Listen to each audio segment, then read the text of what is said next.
Welcome to the Deep Dive. This week, we're pulling back the curtain on what's been happening right here in Antigo and Langlade County. Yep, we've got the latest weekly reports from the Antigo PD and the Langlade County Sheriff's Office right here. And just so you know, this isn't going to be some dry reading of a logbook. No way. Think of it more like we're grabbing coffee and catching up on all the local buzz, Yeah, the little dramas, the weird stuff, the classic small-town moments. exactly. What did the week actually look like through the eyes of law enforcement? So our mission, really, is to sift through these reports, pull out the interesting bits, the highlights, maybe some patterns, and just see what it tells us about life around here this past week.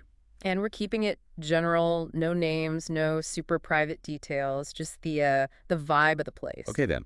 Let's unpack this. Where do we even start? Well, interestingly, the week kicked off with a couple of really early morning calls. Quiet, but a little mysterious sounding at first glance. Yes, like what? Like an unoccupied vehicle at the sleep-in, middle of the night, door just wide open. Okay, see, my mind immediately goes to something shady happening there. Right, but nope. They found the owner. Everything was fine. Just Right. forgot to close the door, apparently. Huh. Okay. Simple explanation. And then a similar thing, an SUV over at the Vantage drive-thru. Trunk open, passenger door open. Also sounds a bit dramatic. But again, the report says the owner was just nearby, moving some stuff.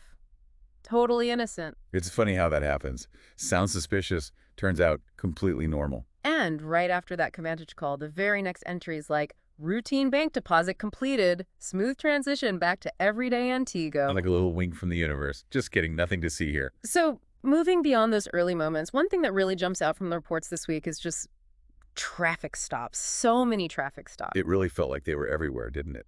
North Avenue, Pioneer Road, 4th Avenue, Delaglade Street. Oh, yeah. And 7th, Superior, 2nd, Langlade Road, Neva, Century.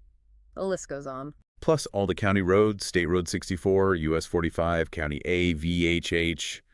You name it, there was probably a stop there. And the reasons were, well, varied, but some definitely popped up more than others. Let me guess. Speeding. Bingo. Lots and lots of speeding citations mentioned. No surprise there. What else? Well, quite a few equipment issues, actually. Things people maybe don't notice on their own cars. Like what kind of things? Expired registration saw a verbal warning for that on Freiburger and South Superior. Okay. And lights? Lots of light problems. Defective taillight on Claremont.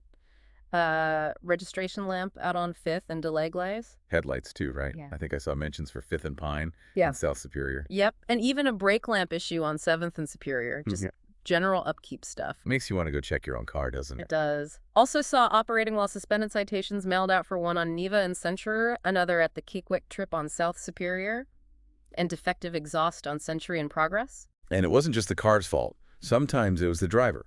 Failure to yield mentioned near that stranded car incident. Edison and 6. Right.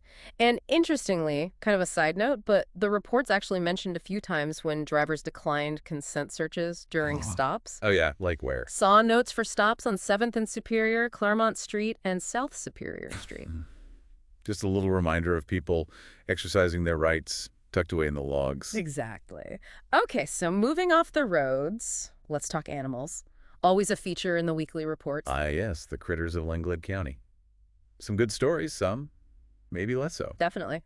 We had a nice one, a lost dog, looked like a plot hound or Brittany the Spaniel mix, maybe, near 4th and Delaclas. Did they find the owner? They did. Reunited. That's always good to see. Yeah, warms the heart a bit. And another found dog, small black and white one near the Family Dollar on Superior, got returned, and the owner got a friendly reminder to register the dog with the city. Standard procedure. Okay, now for the, what's the less pleasant animal news? Well, there's a report from Mark Lane about a neighbor's cat. Apparently it's been spraying for years. No, that sounds like a long simmering, probably very smelly neighborhood dispute finally hitting the police blotter. Pretty much sums it up, I think. And a bit more concerning, a report from Charlotte Court about a large white dog acting aggressively towards someone. Did anything happen? Thankfully, no. The person managed to deter it. But still, scary moment. Yeah, definitely. And then, of course, the perennial problem. Animals on a highway. Oh, yeah. Lots of deer incidents this week. Car versus deer on County Road C near Rangeline. Did the deer run off on that one? It did, but others weren't so lucky. US 45 near Sunset Road, car wasn't drivable. State Road 55, same thing. County Road S near Making Road, car not drivable again. Always bad news for the car and the deer. Did they have to dispatch any? Yeah, sounds like it. There was one needing dispatch near State Road 64 and Row Road out in the Ackley Swamp area, and officers often had to move deceased deer off the road. A constant reality around here. Any other unusual animal sightings? Sort of. A calf was seen wandering outside its fence near that old church that's now a coffee shop on 64 in Langlade. Huh. Maybe it just wanted a caffeine fix. Could be. Officers went looking but couldn't find it. Hopefully it wandered back home. Let's hope so. And wasn't there a call where officers helped someone get a pet to the vet? Yes, an urgent trip needed near US 45. Sounds like officers helped facilitate that. Good to see. Okay, shifting gears a bit Mm. into maybe more complicated human stuff. Domestic incidents, civil disputes, Mm-hmm. those always seem to take up time. They do, and the reports list several domestic incident calls. At the Burger King, actually, and residences on Claremont, Pine Street, Edison Street. County Road AA, Peel Lane, Elmhurst Road too, right? Yep.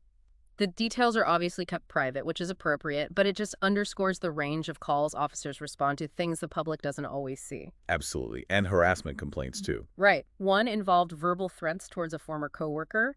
The advice given was basically, call us if they show up. Standard advice. But that other one, Yeah. the AirTag, that one jumped out at me. Oh yeah, on Merlin Road, someone finds an Apple AirTag on their vehicle. And it followed a previous domestic issue with a TRO filed but not served yet. Exactly. It's just, oh, wow. It really shows how technology is becoming a tool in these kinds of disputes and harassment situations. A really unsettling layer. Definitely adds a modern kind of chilling element. Puts law enforcement in a tricky spot too, figuring out how to handle that. For sure. And beyond those more intense situations, there were just a lot of civil matters filling the logs. Things that aren't strictly crimes, but people need help or mediation or just documentation. Like helping someone figure out the separation process down at the safety building lobby. Yep. Or just taking a report for a lost credit card. Simple stuff.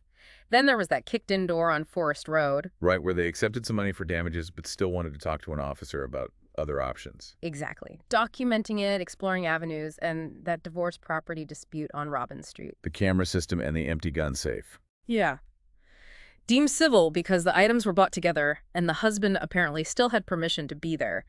Messy stuff that police get called into but can't always offer a legal solution for. Right, they have to draw that line between a crime and a property disagreement. What else fell into that civil bucket? Let's see. A neighbor supposedly bad-mouthing kids on Nantasket Street. Oh, classic neighbor drama. And this one's kind of specific. A dispute over a service policy on State Road 64 because a garage only changed one tire. Wait, what? Only one tire? You gotta wonder what the story is there. Right. And then reports of alleged possessions taken on Elm Street advice was get a lawyer, plus a couple of requests for civil standbys. Yeah. Saw this for Saturday morning and Sunday afternoon, one in Elko, where officers just kind of keep the peace while people exchange stuff. Pretty much. Often ends with advice to seek legal counsel to actually resolve the underlying issue. Seems like a big chunk of the week was just navigating disagreements between people. It often is. Okay, ready for the really weird stuff? Suspicious shenanigans, odd discoveries. This is my favorite part. Lay it on me. All right. Back on May 14th, vandalism reported at a business warehouse. Shattered windows. Okay, standard vandalism. Except the report specifically notes no signs of forced entry, just broken windows, which is unsettling. They asked for extra patrols. Yeah, that is weird. What else? Disorderly conduct calls, customers refusing to leave the Burger King on Neva Road, allegedly throwing food. Always something happening at that Burger King. Seems like a hot spot this week. It does. There was another disorderly call later that night and one on Field Street a couple of days later, too. Okay. What about just strange sights? How about a car stranded right in the middle of Edison Street and 6th Avenue with a tire completely detached? Whoa. Just sitting there. What happened? Just waiting for a tow truck, apparently. Must have been quite the sight. I bet. And speaking of common things, car lockouts. Seemed like a few of those this week. Yep. Lakeside Pharmacy on 5th, another on Claremont Street, one near the Antigo Cemetery on Aurora Street. Note to self and everyone listening. Keep a spare key handy. Or don't lock your keys in the car. Good advice. On a more serious note, though, someone found drug paraphernalia, a hypodermic needle near the curb on Superior Street. Oh, wow. Officers disposed of it safely. They did, but it's just a stark reminder, isn't it? Even in a smaller community. Yeah. Reality check. What about late night stuff? Some suspicious activity reported. An individual on a bike late at night on Lincoln and 2nd, was detained briefly. Okay. A business alarm went off on Watson Street, but it turned out to be just an employee door issue. Needed updated contact info is all. Simple fix. The aggressive dog we mentioned earlier on Charlotte Court got a follow-up from an officer, too. Right. And someone reported a white vehicle near Menards on Jerome Street with an unsecured load and no plates. Did they find it? Nope, officers couldn't locate it. Another mystery vehicle. But maybe not as potentially dramatic as that power line incident. First Avenue and Hogan Street. Oh yeah, that sounded serious. A low line got snagged, tore down a pole, and left a live wire on a vehicle. Yikes. WPS and Verizon got called. They did. Definitely a situation where a quick response averted real danger. Close call for sure. And speaking of mystery vehicles. Another one. Yep, a suspicious white vehicle, again, no plates, reported abandoned improperly over at Fleet Farm on Neva Road. Reportedly, the plates had been removed. Okay, now why would someone do that? Take the plates off and just leave it. Very suspicious. Adds to the intrigue, doesn't it? More eyes-peeled citizen near Cavantage Drive-Thru, 6th and Claremont, saw a vehicle slow down after spotting them, took photos, and called to speak with an officer. Good on them for reporting it. People watching out. Definitely. We also saw reports that triggered fast responses calls about potential gunshots or a shooting incident near Castle Park on Field Street, and another one mentioned near the safety building on Claremont. Always take those seriously. And this one sounds really disturbing for the caller. A report from Hogan Street about a door kicked in and a strong, foul odor coming from inside. Oh, wow. That sounds bad. What happened? Officers made contact with the person inside who confirmed they were okay. Huge relief, but must have been a scary few moments for the person who called it in. Absolutely. What else in the suspicious category? Individuals acting suspiciously at J.C. Park on 10th Avenue officers made contact, and some folks on bikes without lights at night on Superior and 8th got a verbal warning. Safety issue there. Makes sense. Did we see much fraud or theft reported? Quite a bit, actually. A fraudulent check case involving over $10,000 reported on US 45. Ouch. Criminal damage and attempted entry on North Shore Road. The caller suspected their brother. A borrowed car not returned up on West Bear Lake Road. Classic borrowed car situation. Stolen license plate reported from near the high school. A billow be on the lookout for a stolen black Jeep out of Merrill. And an identity theft case for a student loan, though that turned out to be a Marathon County issue. Seems like a mix of financial crime and property issues. And then probably the most specific billow I saw all week. Do tell. A dark purple Chevy Express van with younger African-American males selling soap. The concern noted was that they might actually be scouting houses. Huh. That is specific and definitely unusual for around here. Something that would get people talking for sure. No doubt. Okay, shifting just slightly. Back to nature and its impact on our roads and lives. Besides the deer, you mean? Yeah. We had road blockages from fallen trees.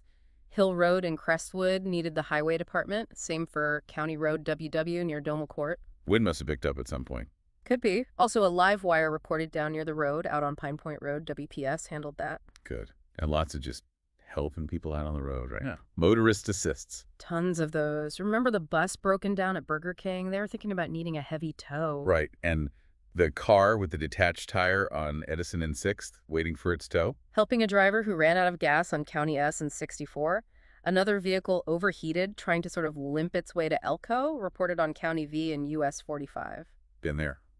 And we already covered the numerous deer collisions, sadly. We did. Oh, and someone even called in a traffic complaint about tailgating. Really? Who was tailgating? Report mentioned a gray Cherokee and an older F-150 towing a boat, following too closely on State Road 64 coming from County P. Someone was not pleased. You can't blame them. Okay, one last major category, it seems. 911 calls and welfare checks. Right. And let's just say, there were a lot of accidental 911 calls this week. Seriously, like pocket dials. Pocket dials, accidental dials, you name it. Calls came in from E5th Avenue, Rush Road, Taylor Road near 55, Ox Lane, that was an open line, no sound. They called back, no answer, but later confirmed, okay. Keep going, I feel a theme emerging. E. Hollister Road, hang up, no sound, no answer on callback. County Road G, abandoned line, no voicemail. Another one from E5th Avenue where yelling was heard, but it was confirmed accidental. An iPhone crash detection went off dispatch, heard birds chirping. Someone on Maywood Road accidentally dialed 911 trying to call their daughter. A phone bouncing in a cup holder on a trail near State Road 17 in County Q triggered one. Even a deactivated phone on Sunnyside Road managed to call 911. Okay, what does this all mean? Check your pockets. Check your phone settings. Don't let your phone bounce in the cup holder. Pretty much. Our technology is maybe a little too sensitive sometimes, or we're just clumsy. Probably a bit of both. Mm. Any other notable 911s? One hang-up from the Boys and Girls Club, open line, kids laughing. Callback got a young person who hung up again. An employee eventually confirmed no emergency was known.